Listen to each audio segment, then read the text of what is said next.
What's up? Welcome to Trackletics Live, the ultimate show for all things track and field. Join us as we dive deep into the sport, interviewing track and field athletes, coaches, nutrition specialists, and more. Get ready to hear some dope conversations and gain exclusive insight into what it takes to become a top performer in the sport. Whether you're a seasoned track and field athlete or just starting off, this is the show for you. So make sure you smash that like button, hit the subscribe button so you never miss an episode. Let's get into the show. Everyone, let's welcome Jay Uh, Johnson. What's good, Glad man? to be Welcome here. to Athletics Live. Thanks for having me on, Of man. course, of course, Pleasure. of course. How have you been doing? How's things going for you? Just been living life to the fullest. Can't really complain. How about yourself? Same, man. Same. It's been such a pleasure to connect with track and field athletes all over the world like yourself. I literally built this company to highlight track and field athletes, so it's a pleasure. I definitely want to take a second to say thank you for sitting down, taking time out of your day to have this conversation with me. I'm looking forward to it. Yeah, I'm looking forward to it as well. I'm an open book, so excited to chat some and talk about the state of track and the future of it as well. All right. Well, let's get into it. My first question or favorite question I like to ask everybody is, what is your track and field story? One hard lesson I've learned being an athlete is that hydration is a major key to performance. You will not perform your best dehydrated. I hydrate with Eternal Water. Eternal Water is a naturally alkaline, pure, pristine water sourced directly from the springs here in America. It's filtered through layers of ancient rock, absorbing essential minerals and electrolytes you need to perform your best. It tastes amazing, makes you feel amazing, turning every workout into your best workout. I hydrate with Eternal Water. How did you start running track? Why are you running track? Yeah. My track and field story was one of those where I came from football. So I played football my whole life, and then it was my sophomore year of high school where the track coach and the football coach, I guess, had met up and said, you got a lot of fast guys. Y'all should come out during the spring and outdoor season and train with us and stuff like that. So I started training with the track team to get faster because I was a wide receiver and wanted to show the football coach that I was really fast. So started running track and started to excel in track. And at one of the indoor track meets, I actually got scouted from another coach who I had saw my potential and was like, you should join our summer track team. So I had never really been looked at like that, been just scouted at a track meet before because I was new to the sport as a whole. So I took him up on it and started running summer track because I felt like I could have an advantage. Like my first year running track indoor, I was fourth in the state. So I was like, if this is my first year, if I train all year, next year I could come back and maybe win state. So that's what I did. I trained all summer. I was doing football and track and started to excel more. I ended up my second year running, my senior year, I was fastest in the nation. I won states in long jump, 300, 55 meter, 4x2. And yeah, I was like, it was a shock to me because I had felt like, a lot of these guys have been running so long, and I just started training and running, and I'm fastest in the nation. Like I didn't really expect that, and I had already committed to NC State at the time, so I had to turn down a lot of universities. But yeah, that was my origin story of what really got me into track and what I did with it. That's crazy. Second year of track, you already winning state and blazing the track. That's crazy because there are people, like myself. I actually started running track when I was about 8, 9 years old, running youth or club track. So for you to step into the sport in your second year, senior year, and you're making big waves like that, that's crazy. That's crazy. Then you commit to NC State first. Why NC State? Why did you commit there? So NC State is like home to me. So it was 15, 20 minutes from where I grew up. I had always seen as NC State as a dream school for me. And it was they were the first ones to really bet on me and one of the first big D1 schools to offer me. And like I said, this was my when I got offered NC State was my first year ever running track. So I didn't know what my potential was really. I was like, oh, like I just ran fourth in the state last season. Like I ran like what 10.5, 10.6 outdoor, and I already got off from state. Like yeah, I'll go there. I'll commit to state. Like it was just like I didn't really think much of it. And then when like after I ran US #1, I was like, if I would have just waited, I could have Went with anywhere. Oregon, USC, like all these other schools that were offering me. But when I'm the type to be loyal to my statements, and I just felt like my family is all in North Carolina, grew up in North Carolina. Let's make waves here. And also at the time, Cravant Charleston was he had just committed there, and he had beat me at states and was #1 in the country at the time too. So he had committed to state. Dylan Peebles, who had won states in the 300. He was a really fast guy. He ended up going to LSU and winning rings there. But those guys were there. And then I was like, Alan Johnson, too. We're going to create a dream team at this university. So I stayed at NC State. Well, what was the experience like at NC State? What's the team experience like, the coaching? So my time during NC State, everything was they gave you a lot of resources you needed to be successful. So they had somebody doing your laundry. They had, of course, the sport performance people. They had all the nutrition you Wait, wait, needed. wait, All the, pause. But you said somebody doing your laundry. yeah, like all of your athletic laundry. Basically, we had this locker room where we would have all of our equipment. We'd Ah, have okay. the gym and everything. So we'd change in there. So when we change, we just throw all of our dirty training equipment into a bin, and we come back and it was clean. Dang. You know. So it like they had a lot of great resources, and that's another reason like why I committed, because I had seen how much they actually thought about the whole process. Like no, so I'm talking about like all of your training Yes. laundry. See, So when you yeah, when you said laundry, I'm thinking like I got a bag of laundry in the closet I need to be doing right now, and I could just dump that in there. But you saying training, I mean that's still good as well because I know schools and my personal experience. I've had teammates in college that they didn't wash their jerseys, so now you competing in the funky jersey, and that's on you. So even that's still a blessing, that they're helping out, and that's a good resource. mm-hmm. It sounds like they're definitely, investing in their athletes and helping build you up. So that's dope. Why did you leave NC State? So I left NC State. There's a couple variables that played a part in it. So the culture on the team just really didn't seem like the best fit for me. I'm a really optimistic person and just going for the highest possible outcome, and I just didn't feel like that was reciprocated as well on that team. And another reason was they would like basically force me out there like when I was hurt. So Uh, I injured my hamstring, and every possible chance for me to practice or to do something, they would hop on it. And it just got to a point where, my hamstrings, they were past the point of strain, but they would treat it like it was strained. So like my hamstring was actually torn, but they came back saying it was strained, trying to rush me back out there. And then also with the whole NIL rule. So like I had started building companies when I was 14 years old. That's when I started my first app. And, that went insanely viral. We hit #7 on paid entertainment apps. And I had started other businesses as well. So at the time, you couldn't get paid as a college athlete. And I knew that I could build my own brand, build my own companies.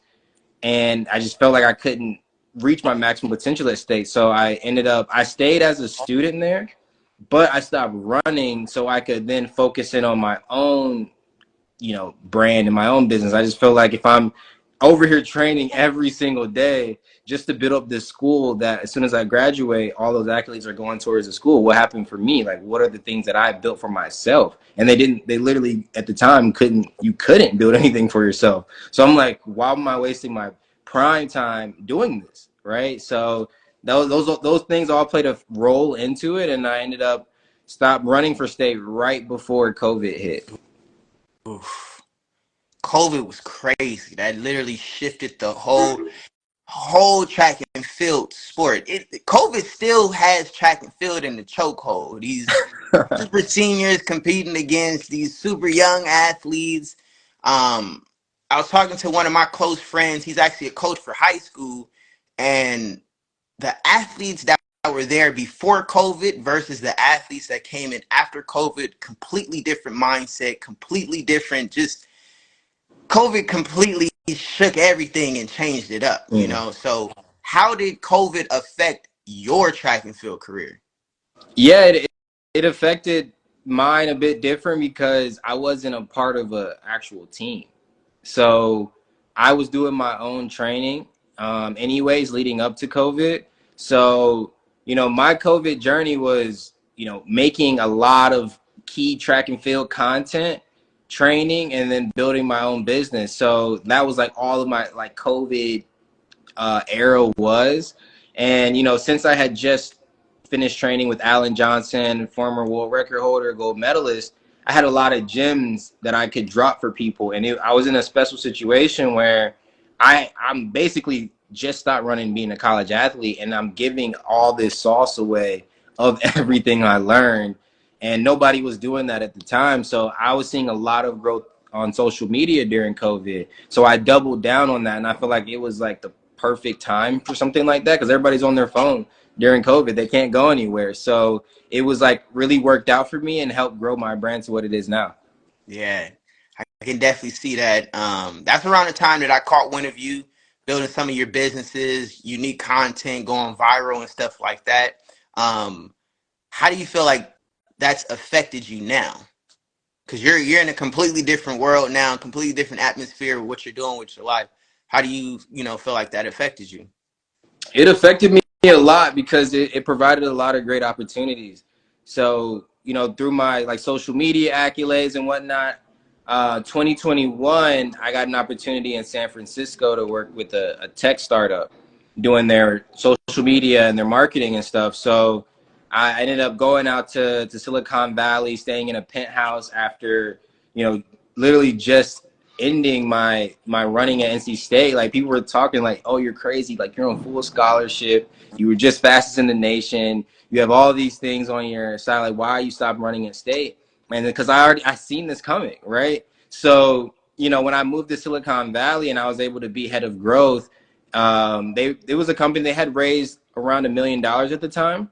So taking control of their growth when the NIL rules changed, I was actually able to be one of the first people to pay athletes on deals because I had known, like my friends were all college athletes, right? So I had these instant relationships where I was able to secure a lot of people brand deals and stuff like that. So it felt like a full circle moment for me.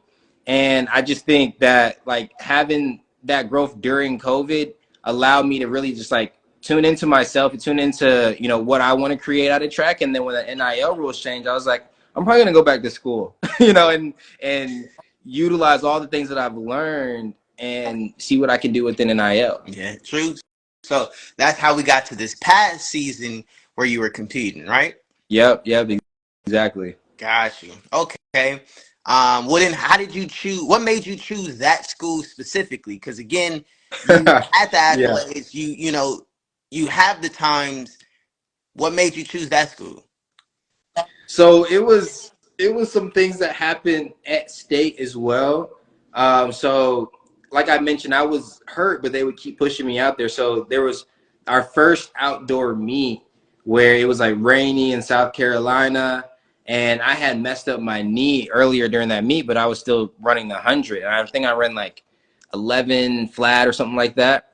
So after that meet, like I had not run for State anymore. So, but they kept that time on my TFers and everything. So for me, I was basically my plan was to go back to NC State.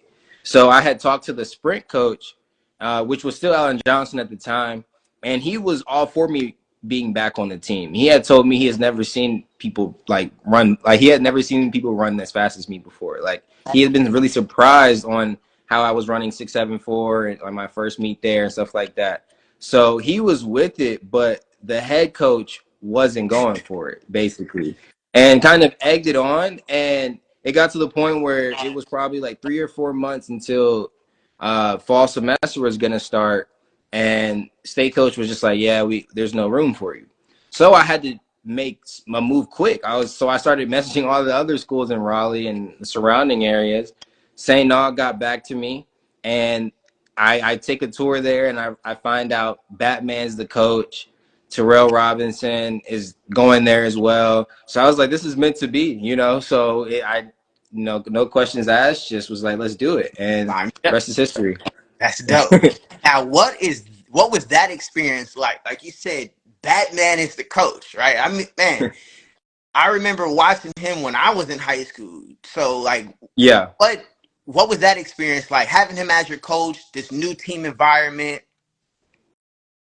Yeah, so it was definitely a different culture than NC State. You know, I'm going from D1 PWI to a D2 HBCU, right? So, you know, the resources were a lot different, but Batman and the people I was training with, it all felt similar. You know, it felt like it was that same type of grind that any type of D1 program would have, especially competing with Terrell and then Shanti Jackson as well.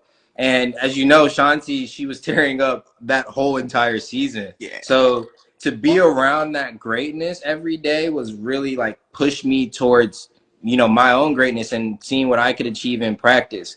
So, you know, Batman is more of a track heavy guy, not in the weight room as much, which can, you know, for different people, it works. But other than that, it's like, the training was great, and I stayed healthy all season. This was my first like full healthy season since high school. So, you know, it was great to have that. And Batman, he's like, I would say like his name is kind of scary or whatever, but like as a person, he's extremely down to earth, and he's still young soul. So he's a really good coach and got to be around. That's dope. That's dope. I had the chance to meet him one time at a meet, just real quick, shake hands, tell him that, you know, I was watching him growing up, take a quick photo. But I got that same impression as well. Like, man, this guy is a real down to earth guy.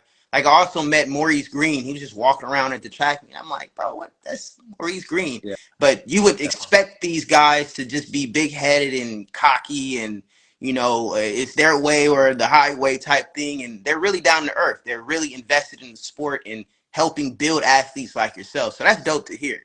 That's dope to Yeah, hear. yeah, and Batman, you know, he's very well connected because he was an agent as well. Mm-hmm. So every track meet, everybody's like running up to him, all the coaches, athletes, and everything.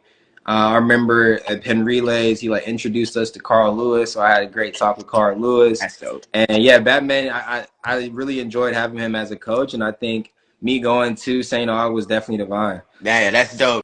That's dope. Now, I have to ask, while you were at St. Aug, this beef or something kind of started. This Yeah, yeah. Never Road. I seen some diss songs and videos going back and forth, which aside from the beef, and if it was really that serious, I think that was actually kind of interesting that you guys are both like creating content, writing music. Like, I think that was pretty dope. Like, it, aside from the beef, but you guys really got in your creative bag and did that. But how did this beef start? What was that about? So So I mean, I don't know how much you know about Aaron, but his goal is to be viral. His goal is to get a lot of followers.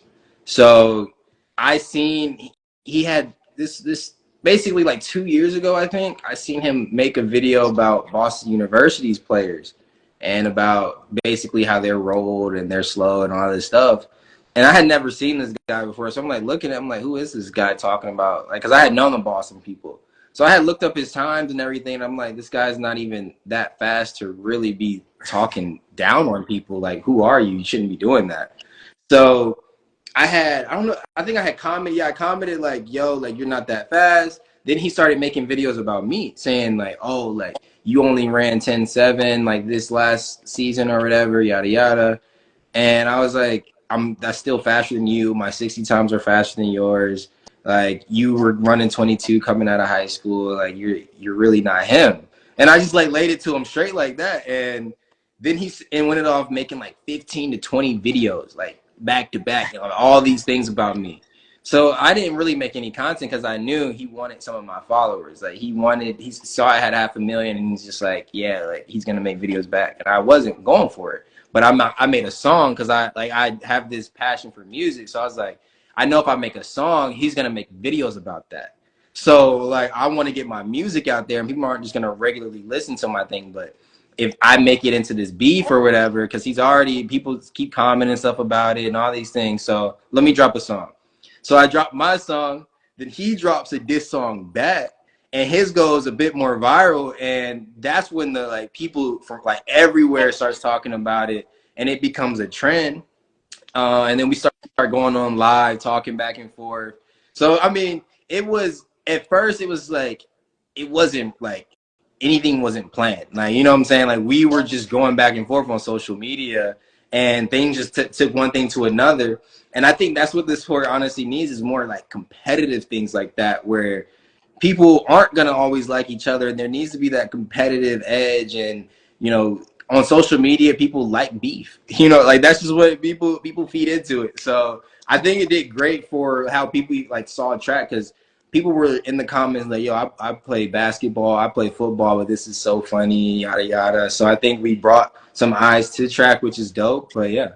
Yeah, you definitely brought some eyes to track. People that have retired and moved on came back and watched this. People that are not in the sport at all are watching this, wondering what's going on for sure. But like I'm saying, you guys really got creative and was making content, you know, so that's very unique. It's dope that you actually have the mind to write a song. For him, I feel like his went a little bit more viral because of the video. He was burning your photo. I'm like, Yeah, oh, this no, this I is saw that. going I there. was like, yo, he's really Yeah, invested into this. he's Like, invested. he printed a photo of me. Yeah. Printed a photo. He's burning photos.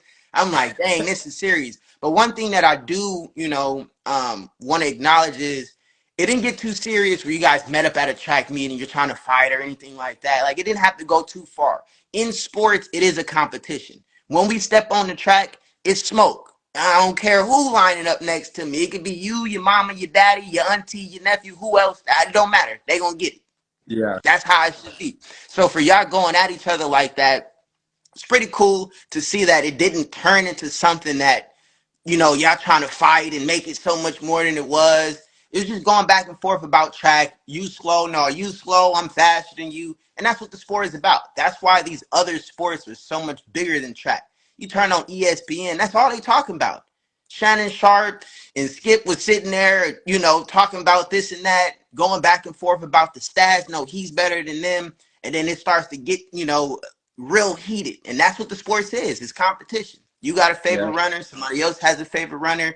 And same thing with like I made a post with Noah Lyles versus Usain Bolt, and people were going crazy.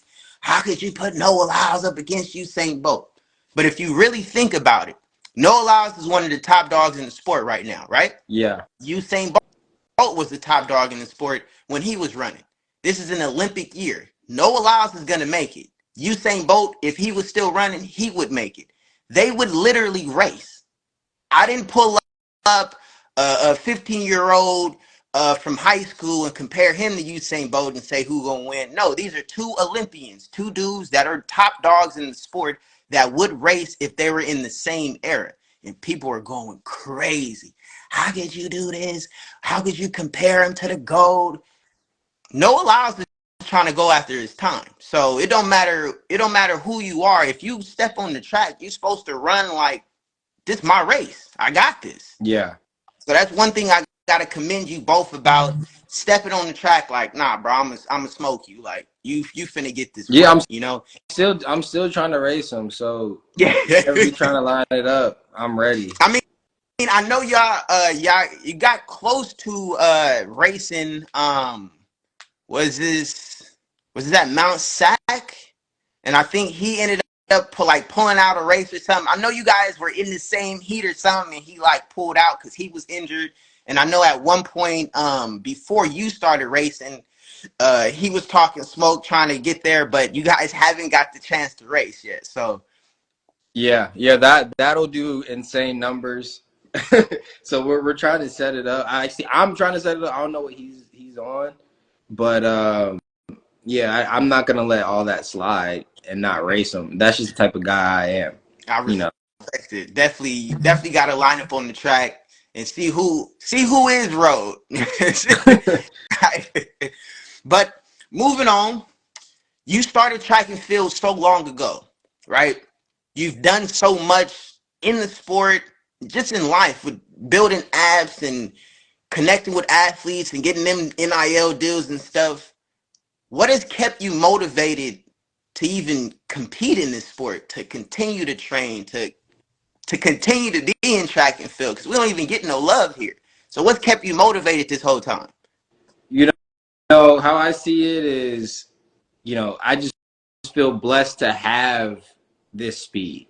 And I'm not going to let that go to waste. Like, I feel it'll be a disservice to God and to whoever granted me this opportunity to just quit. It's like I have, the stability to live my life and train. And I feel like some people train and they just go to the gym and they get bigger, or they want to get a six pack. I like to train for speed. It was something for me since elementary school. I remember this vividly, where I used to race all the kids, see who was the fastest, and help the other kids that weren't as fast get faster. And that was something that I had always, like, dove my mind into. Like, you can ask my dad, like, as soon as I could run outside, like, I was trying to run around the house.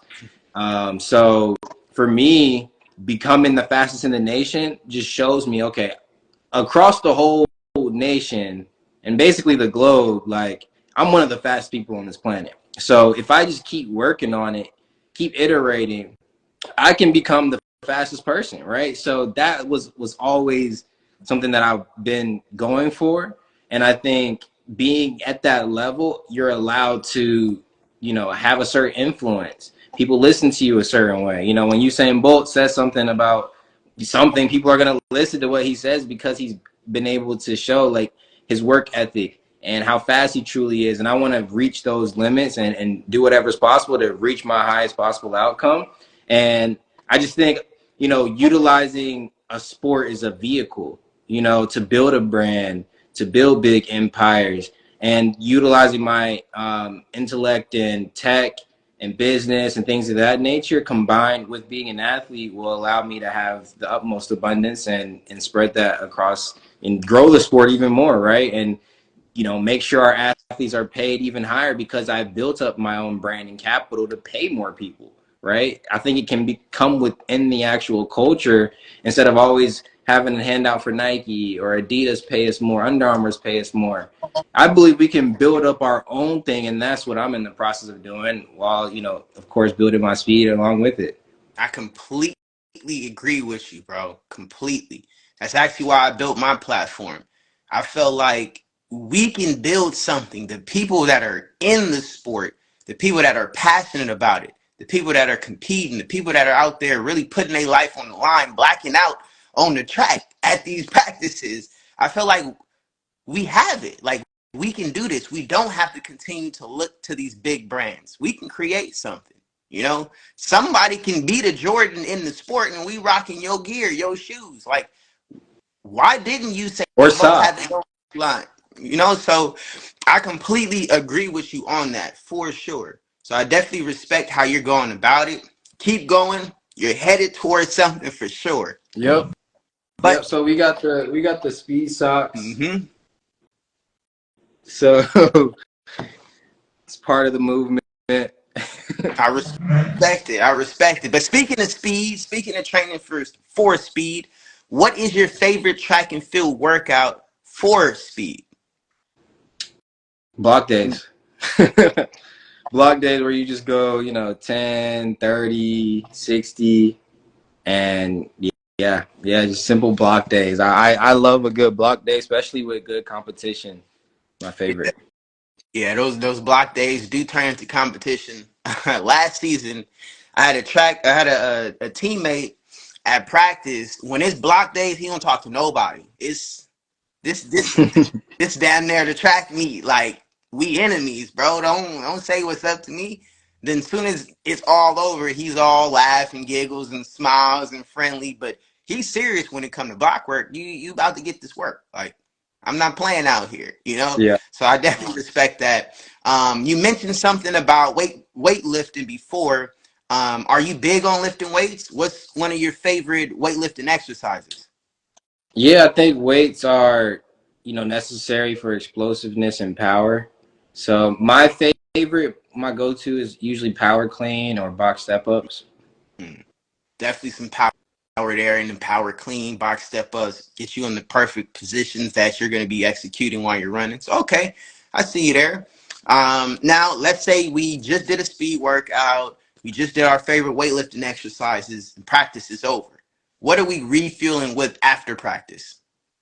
Post practice, protein smoothie, definitely a go-to because you get hydrated and you get that protein in you. But food-wise, I like pasta. So that's just spaghetti, some nice bread, you know what I'm saying? And yeah, that's like something simple. Okay. What is your choice of hydration drinks? You just sticking to the water? I know some people were big on beet juice, cherry juice, Gatorades. What are you drinking? You said protein too, so My favorite go-to drink, I'm a big water guy, you know what I'm saying? So probably water if I put some like lemons in it or something like that. Um, or lemonade. okay. Same. I'm a big water guy myself. Instead of looking for big brands for sponsorships, I actually acquired a water sponsorship. Uh, So imagine uh, never having to pay for water. so you the Eternal. Yeah, Eternal's my go-to. That's my favorite type. I got a big jug right over there. Oh yeah, I seen in the last video you posted, you were carrying the jug when you hopped over the gate. Yeah. I love the water, but that's one of my sponsorships. I get water sent to the house. I come home and I'm 3 cases of water. Like, dang, that's a blessing. You don't Yeah. necessarily have to keep looking for these big brands to sponsor you. Do you eat Nike? Do you drink Nike? Do you sleep on Nike? What about all those companies? Water is way more important than a pair of Nike Max Flies. You're not Yeah. Yeah, that's true. hydrated. It don't matter what spikes you got on. You're not finna do nothing, right? Yeah. So yeah, keep your eyes open. There's some other brands out there that are interested in track and field, and this is an Olympic year where all eyes are on the sport. Actually, That's true. with that being said, what are your goals this season? My goals this season, I'm planning to run one outdoor race. Other than that, just continue building out my brand, empowering other athletes as much as I can. And yeah, I actually plan to go to Paris potentially as well to check out the Olympics, meet Usain Bolt, get some of his keys, and yeah. What track meet are you racing at this season? Stay tuned. Stay tuned. I haven't selected just Okay, yet, but I'll probably select in the next couple weeks. got you. When you select it, let us know. I want to post that too, so we can keep eyes on you. Follow your journey this season. Yeah, yeah, I got you for sure. Cool, cool. Now, with you building all these businesses, I mean, like you said, you built your first app when you were 14 years old. So I know you have such a unique perspective watching social media go from what it was to where it is now, NIL deals and stuff like that. What is your long-term plan? You keep saying building your own brand and impacting the sport, helping athletes. Lay out the plan for me. My plan, honestly, I want to transform like the culture in sports, and really allow our people to have more ownership and build more organizations in Africa where they have the right infrastructure to build big professional sports like we have here in America, and be a sort of a pioneer of that. I also want to build great technology. So in the tech space, just keep creating technology. Right now, I have a sound technology company that we're in over 150 countries, and just continue being a great example to the people and to the next generation is the real main goal. So yeah. Sound technology. What do you mean by that? What break that down for me?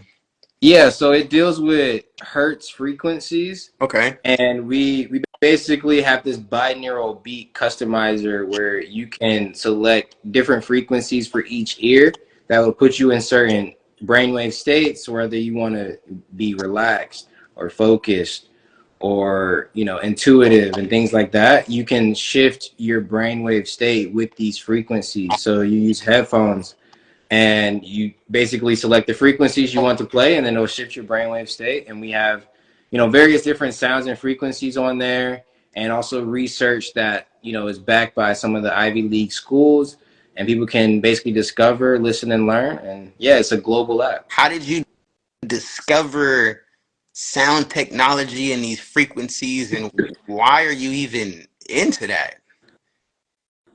So I do a lot of research. So like in quantum physics and frequencies and things like that. And I've been utilizing frequencies since what, 2019. So it was like a huge differentiator in my life. So I wanted to then, you know, of course, do more research and then create my own technology.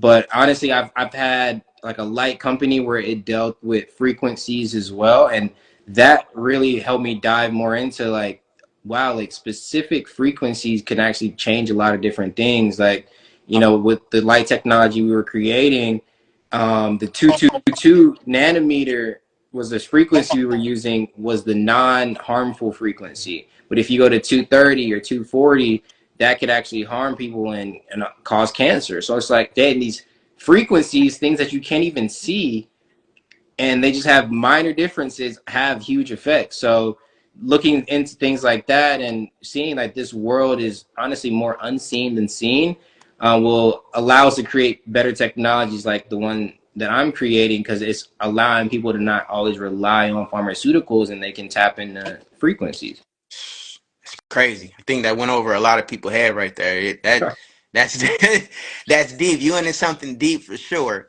And then you also showed me the speed socks. What's up with the speed socks? Yeah, Speed Sauce is a brand that I created. And my thought process was, you know, what can track athletes wear during an actual track meet in college? And socks was something that I was like, wow, like, you know, this is something that can be a part of the culture, and people can start wearing an actual brand that is backed by somebody in track. Like, name a brand that somebody in track's created. You know, we know of Jordan, we know of LeBron James's brand, we know Ye's brand, right?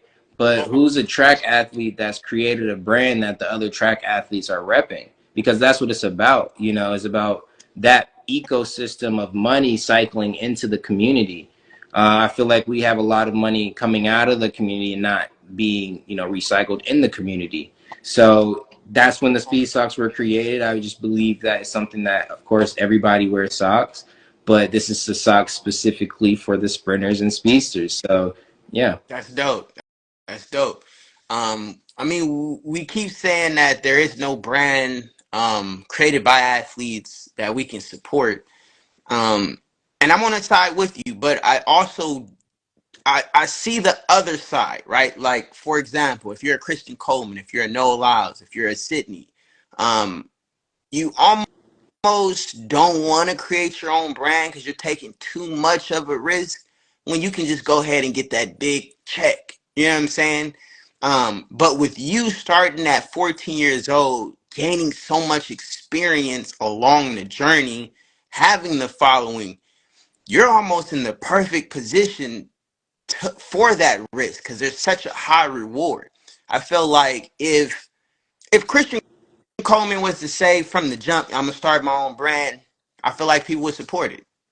If Noah Lyles would have said that from the jump, I feel like people would have supported. But I feel like those athletes, Noah Lyles has converted so many people to like Adidas. Christian Coleman has converted so many people to like Nike, and Usain Bolt got people in Pumas. I don't think we're really wearing them because of them, but it's like, that's cool, let me do it too type thing versus having the actual the money to invest in your own brand, the creativity to invest in your own brand. That takes a lot of energy, you know. I don't think a Yeah. lot of these athletes actually have that you you don't have that availability to actually do that, you know. How do you feel about that? Yeah, I mean, I think that's true to a degree, and you know that's one reason why I've started my agency as well, to show other athletes the path. because like I've been doing graphic design since 2013, right? So I've known how to create prototypes, send it to manufacturers, create products, create websites, and do it all myself. So I don't have to outsource and pay a bunch of different people to do the job. I just do it, and am the marketer as well. So it's just like all in house, right? So I understand not everybody is used to that, but I also think, there's always room to grow, and that's why I wanted to be an example. And since I've created my brand, I've seen other brands, like I don't know if you've seen the Speed Shorts, Mm-hmm. right? Yeah. So I know they've probably seen what I was doing. I was like, okay, like, let's create short. So I think being that example is now opening up people's minds to the possibilities, because who would we look like? Who would Christian Coleman or Noah Lyles look at to be like, oh, they created a brand, I'm going to create one, just like how they did. They didn't have that. So I Exactly. think for me coming in the track, it's like I can kind of be that light for people, and it's just going to grow the sport even more, because it may not necessarily need to be the shoes, right? But it could be just an accessory that has their logo and that they wear every time that they're on the track and they're getting all that publicity. You might as well have your own logo. You already got these other brands that you're promoting, but where's your longevity? And I think, yeah, while you're in your prime and during your seasons, these brands are going to pay you a lot of money, but as soon as you're not running that, or as soon as you're hurt or whatever, the money gets cut, right? So having your own brand allows that longevity to keep living, because people are buying into it because of you, right? So yeah. True. True. Like there was a lot of talks of before Marcel Jacobs left Nike. There's a lot of talks of him trying to get a higher check, and they're like, "Nah, you're not really worth that." Same thing with there's so many other athletes that have left Nike to go to other brands because of that, you know. And when I'm saying that, I don't think they can actually create their own brand. It's the things that you acknowledge, like it took me a while to actually figure out how to manufacture a hoodie from scratch. Like it's one thing to buy blanks, get a screen printed, print on demand. I did that too. But working with a manufacturer, having them send you a hoodie, now I'm waiting like 2 to 3 weeks, and I get it. The sleeves are off, the measurements are off, and I'm trying to figure out how do I create something from scratch. It took me a while to figure out. Just buy something that's in the size, the material that you like, send it to them, tell them make it like this logo, this color, fit like this, and then it comes back perfect, right? Or even like you said, the prototyping behind it. It it takes some learning. There's a learning curve behind that. You can't just jump out there like, hey, I got my own speed socks. I'm sure it took some like development behind those speed socks. It looks like a quality sock. It's not a sock that's just going to rip up on you once you get on the track. So that takes a lot of work. That's what I'm saying, that if you're already that big, headed to the Olympics, do you slow down, create your own brand, manufacture stuff?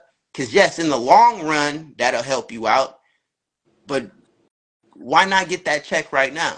That's where I I feel mean, like a lot in are. my case, I was lucky to do both, right? Like I've had the deals with Nike, Under Armour, Lululemon, and these aren't exclusive deals where they're like paying me all year, but I do certain brand collaborations or content with them or for them, and use that money to then funnel it back into my own brand. And that's how I think a lot of athletes should look at it. Like, yeah, Nike can pay me, but I want to use that money and invest into my own brand and transmute that into something that can create longevity for me. I couldn't have said it any better myself. I definitely agree with you on that point. One of my favorite questions that I like to end each episode with, and there's been a couple good people that I feel like, or a couple key people that I feel like are perfect for the question, and I think you are too. With the way that you're inspiring the next generation, the way that you're creating these businesses, these companies, the way that you're establishing and building your own personal brand, right? So one thing I want to ask you is, looking back on your journey, everything you've done, what's something that you wish you could have told yourself when you were a kid, or something that you would tell a kid that shoots you a DM for some advice about building their personal brand and, you know, being in this sport? Um, don't care what other people think because they barely think. And they barely think about you, you know? And I think just being yourself, putting yourself out there, don't ever be afraid of that. Don't ever be afraid of shining your light, being authentically who you are. Because if people are, you know, basically pushed off by that, then there should be in your circle, but you're going to attract the right people by being authentic. And that's all you really need is the right people around you. You don't want the fake people around you anyway. So just stay authentic and, you know, yeah, be yourself and put yourself out there. Thank you for that. Thank you for that. I definitely feel like I'm gonna clip that for sure. But those are those are wise words. Like you said, you posting some you know, there's this like, oh, I hope they don't judge me, or I hope they don't look at it like that. But you don't really realize that people don't really worry about you. Everybody's worried about themselves and worried if they're getting judged to be judging people, you know? So put yourself out there. I couldn't have said any better yourself. I do want to take another second to say thank you again for sitting down, having this conversation with me. Feel like I got to know a lot about your journey, your experience. I'm excited for you, man. You're young, wise, and you're headed for greatness on the track, business wise. I know you're gonna look back and or turn around and help pull some athletes up as well. And we need more athletes like that. I appreciate that, man. Thanks for the time, and I love your platform. Excited to collab in the future. Wait, where are you based out of? I'm coming straight out of Compton. Okay, okay, nice, nice. So, yeah, man, I really appreciate your platform, and let's stay connected. Definitely. I'm wishing you a healthy season with plenty more personal records. Let me know what track meet you're competing at. I definitely want to collaborate, highlight you as well. Let's stay connected for sure. Appreciate you, man. All right, appreciate. Yeah, it sounds good. Peace out. Peace out. That's it for us on Trackletics Live. See y'all next episode. Peace.